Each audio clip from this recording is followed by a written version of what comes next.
दोस्तों, पैसों को इन्वेस्ट करने की अहमियत के बारे में तो हम सभी जानते हैं और आजकल इन्वेस्ट करने के कई तरीके हैं। उसमें से एक तरीके है स्टॉक मार्केट। लेकिन स्टॉक मार्केट का नाम सुनकर बहुत सी लोगों के दिमाग में कंफ्यूजन और डर पैदा हो जाता है कि ये स्टॉक क्या होता है, कैसे इन्वेस्ट करते हैं, पैसे डूब जाएंगे, बेकार है, ये बहुत रिस्क होता है। लेकिन दोस्तों, रिस्क तो गाड़ी चलाने में भी है, पर अगर आप अच्छे से गाड़ी चलाना जानते हो तो एक्सीडेंट होने का खतरा कम हो जाता है। ठीक उसी तरह स्टॉक मार्केट में भी रिस्क है और आप इस रिस्क से कभी भी नहीं बच पाओगे। लेकिन अगर आपके पास सही नॉलेज है तो आप इस रिस्क को काफी हद तक कम कर सकते हो। इसके बाद बहुत से लोगों का मानना है कि स्टॉक मार्केट एक जुआ है। हाँ, अगर आपको इसके बारे में कुछ नहीं पता और फिर भी आप उसमें इन्वेस्ट किए जा रहे हो तो ये आपके लिए एक जुआ ही है। आपको यहाँ पे समझना होगा कि रिस्क की और कैलकुलेटेड रिस्क में फर्क होता है। आपको स्टॉक मार्केट में कैलकुलेटेड रिस्क लेना होगा। कैलकुलेटेड रिस्क कैसे लेते हैं, आइए देखते हैं। सबसे पहले आप ये डिसाइड करो कि आप कितना रिस्क ले सकते हो। अगर आप यंग हो और महीने में अच्छे खासे पैसे बचा लेते हो तो आप स्टॉक मार्केट में ज्यादा रिस्क ले सकते हो। लेकिन अगर आप 60 साल के हो तो आपको कम रिस्क लेना होगा। साथ ही आप ये देखो कि आप जो रिस्क ले रहे हो उसके ऊपर आपको कितना प्रॉफिट मिल रहा है। अगर आपको फायदा सिर्फ 5 रुपए का हो रहा है लेकिन 20 रुपए का नुकसान होने का चांस है तो आपको इस तरह के इन्वेस्टमेंट नहीं करना चाहिए। तो सबसे पहले हम स्टॉक मार्केट की एबीसीडी जान लेते हैं ताकि आपको इसके बारे में पता लग जाए। हर कंपनी को ग्रो करने के लिए पैसे चाहिए होते हैं। कंपनी के फाउंडर के पास अगर पैसे है तो वो खुद के पैसे उसमें लगा सकते हैं। कुछ अमीर लोगों को मनाकर उनसे अपनी कंपनी में इन्वेस्ट करवा सकते हैं या फिर पब्लिक फंडिंग के जरिए पैसे ला सकते हैं। पब्लिक फंडिंग में कंपनी आम जनता से पैसे लेती है। वो अपने बहुत से शेयर्स मार्केट में ऑफर कर देती है जिसे आईपीओ कहा जाता है, यानी कि इनिशियल पब्लिक ऑफर। फिर आम लोग इस शेयर को उस आईपीओ के जरिए खरीदते हैं और कंपनी के हिस्सेदार बन जाते हैं। इस तरह से कंपनी को ग्रो करने के लिए पैसे मिल जाते हैं। एग्जांपल के लिए एक कंपनी की कीमत 3 करोड़ है और उसने अपने 3 लाख शेयर्स निकाले तो उनके हर एक शेयर की कीमत होगी 100 रुपए। अब अगर आप उसके 20 शेयर खरीद लेते हो तो आप उस कंपनी में 2000 रुपए के मालिक बन जाते हो। आपको उस कंपनी में 2000 रुपए का हिस्सा है, इसी हिस्से को शेयर कहते हैं और अब आप उस कंपनी के शेयर होल्डर बन चुके हो। इसके बाद अगर वो कंपनी फ्यूचर में ग्रो करके 6 करोड़ की हो जाती है तो उसके एक शेयर की कीमत 100 रुपए से बढ़कर 200 रुपए हो जाएगी। आपके इन्वेस्ट किए गए 2000 रुपए 4000 बन जाएंगे। वैसे ही अगर कंपनी लॉस में जाकर 1 करोड़ की हो जाती है तो उसका एक शेयर 33 रुपए का हो जाएगा। अब जब चाहे अपने शेयर्स को बेचकर अपने पैसे को वापस पा सकते हैं। अगर आपको लग रहा है कि कंपनी डूब रही है या फिर फ्यूचर में वो आपको प्रॉफिट कमाकर नहीं दे सकती तो आप उस कंपनी के शेयर्स को स्टॉक मार्केट में बेच सकते हो और उसे अपने पैसे वापस पा सकते हो। कंपनी को जो प्रॉफिट होता है तो वो कभी कभी उसे अपने शेयर होल्डर्स में बांट देती है, या तो वो अपने शेयर होल्डर्स को पैसे दे सकती है या तो उसे और शेयर्स दे सकती है। इसे डिविडेंड कहा जाता है। कंपनी के शेयर्स के दाम तब बढ़ जाते हैं जब उसे बहुत से लोग खरीदना चाहते हैं। मार्केट का ये यूनिवर्सल लॉ है, if demand goes up price goes up and vice versa. इसका मतलब है अगर एक कंपनी बहुत प्रॉफिट कमा रही है तो इसके स्टॉक्स बहुत से लोग खरीदना चाहेंगे। अगर उसके स्टॉक्स बहुत से लोग खरीदना चाहेंगे तो उसकी डिमांड बढ़ जाएगी और उसकी कीमत भी ठीक इसी तरह। अगर कंपनी नुकसान में जा रही है तो उसके स्टॉक्स कोई भी नहीं लेना चाहेगा। जिन लोगों ने उसे ले रखे हैं वो उसे बेचने लगेंगे और उसके प्राइस घट जाएंगे। देखिए, सिंपल रूल ये है कि आपको एक कंपनी में तब इन्वेस्ट करना चाहिए जब उस स्टॉक की कीमत कम हो। इसके बाद जब उसकी कीमत बढ़ेगी तो या तो आप उसे बेच दीजिए और तुरंत पैसे वापस लीजिए या फिर लॉन्ग टर्म के लिए इन्वेस्ट करने के इरादे हैं तो उसे वहीं पर छोड़ दीजिए। एक एग्जांपल बताता हूँ। 2004 में जिस भी आदमी ने गूगल में लॉन्ग टर्म के लिए अपना पैसा लगाया होगा उसे अब तक अरबों रुपए का प्रॉफिट डिविडेंड के रूप में मिला होगा और अगर वो अपने शेयर्स नहीं बेचते हैं तो उसे जिंदगी भर गूगल से पैसे मिलते रहेंगे। लेकिन सारी कंपनीज गूगल और फेसबुक की तरह नहीं होती, बहुत सी फेल हो जाती है जिससे इन्वेस्टर्स को नुकसान हो जाता है। इसलिए आपको स्टॉक मार्केट को बहुत डीप में समझने की जरूरत है। इंडिया में 2 स्टॉक एक्सचेंजेस है जिनका नाम है बॉम्बे स्टॉक एक्सचेंज और national stock exchange. National stock exchange India का सबसे बड़ा स्टॉक एक्सचेंज है। आप इन दोनों में से किसी में भी अपना पैसा लगा सकते हो। इसमें इन्वेस्ट करने के लिए आपको अपना एक डीमैट अकाउंट खोलना होगा। जिस तरह से आपके बैंक अकाउंट में पैसे रखे होते हैं इसी तरह से डीमैट अकाउंट में शेयर्स रखे होते हैं। ये डीमैट अकाउंट आपके सेविंग्स अकाउंट से लिंक हो जाते हैं। इससे होता यह है कि आप अपने डीमैट अकाउंट से कोई भी शेयर जब मार्केट में बेचते हो तो वो पैसा डायरेक्टली आपके सेविंग अकाउंट में आ जाता है। डीमैट अकाउंट को आज बहुत आसानी से आप अपने मोबाइल फोन से खोल सकते हो। 2 कंपनी ऐसी है जो डीमैट अकाउंट प्रोवाइड करती है जिनके बारे में मैं जानता हूँ। फर्स्ट से आप स्टॉक्स जो लिमिटेड टाइम के लिए फ्री में डीमैट अकाउंट खोल रहे हैं, इसका लिंक डिस्क्रिप्शन में है। और सेकंड है ग्रो जो simple and user friendly demat account offer करती है और ग्रो कुछ सिलेक्टेड कस्टमर्स को 100 रुपीज को वेलकम बोनस भी दे रहे हैं फ्री में। इसका लिंक डिस्क्रिप्शन में है। अगर आप एक स्टूडेंट हो, आपके पास पैसे नहीं है इन्वेस्ट करने के लिए, तब भी आपको डीमैट अकाउंट तो खोलना ही चाहिए सीखने के लिए। स्टॉक मार्केट में रिस्क तो होता ही है और इस रिस्क को कोई भी कभी भी खत्म नहीं कर सकता। अगर आप जिंदा हो तो मरने का रिस्क कहीं ना कहीं हमेशा होता ही है। लेकिन इसका मतलब ये नहीं है कि आप लापरवाही से अपना दिन बिताओ, रोड देखकर क्रॉस ना करो या फिर फालतू के 10 फ्लोर की बिल्डिंग में ऊपर शक्तिमान बनने की कोशिश करो। ठीक उसी तरह स्टॉक मार्केट में भी रिस्क कम किया जा सकता है अगर आप कुछ बातें मानिए। सबसे पहले एक्सपर्ट से कॉन्ट्रैक्ट बनाओ। आपके कॉन्ट्रैक्ट में जितने ज्यादा एक्सपर्ट्स होंगे स्टॉक मार्केट में आपके कामयाब होने के चांसेस उतने ज्यादा होंगे। इसके बाद किसी एक्सपर्ट के बात पर सिर्फ इसलिए भरोसा मत करो क्योंकि वो एक्सपर्ट है। आप खुद भी हमेशा इसके बारे में और जानते रहो, इससे रिलेटेड बुक्स पढ़ते रहो ताकि आपको हमेशा इन एक्सपर्ट्स पर डिपेंड ना रहना पड़े और आप खुद भी एक दिन एक्सपर्ट बन जाओ। साथ ही आपको एक बात और ध्यान में रखने की जरूरत है, सारे एक्सपर्ट्स एक्सपर्ट होंगे जरूरी नहीं है। कुछ एक्सपर्ट्स को कंपनीज पैसे देती है ताकि वो लोग अपने फॉलोअर्स से बोल सके कि उनकी कंपनी के ग्रो करने की बहुत पॉसिबिलिटी है, इसलिए वो एक्सपर्ट उस कंपनी में पैसे लगाने के लिए आपको बोल सकते हैं जिसने उन्हें इसके लिए पैसे दिए हैं। इसलिए ये बहुत जरूरी है कि आप आंख बंद कर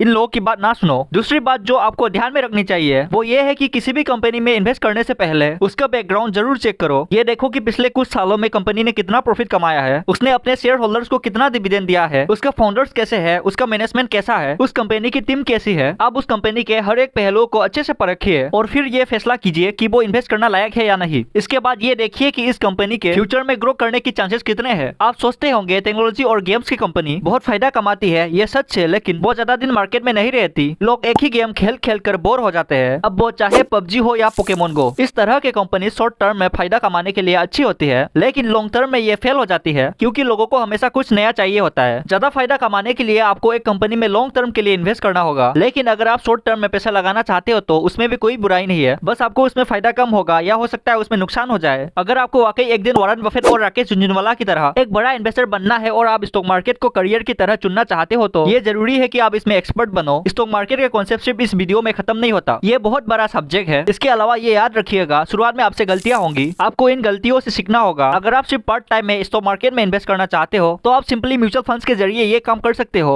तो दोस्तों ये थी वो बातें स्टॉक मार्केट के बारे में जो मुझे पता थी, जो मैंने आपको बता दी है। तो finally I will see you in the next video. Till the time you subscribe this channel and click on the bell icon, comment your thoughts about the video and thanks for watching.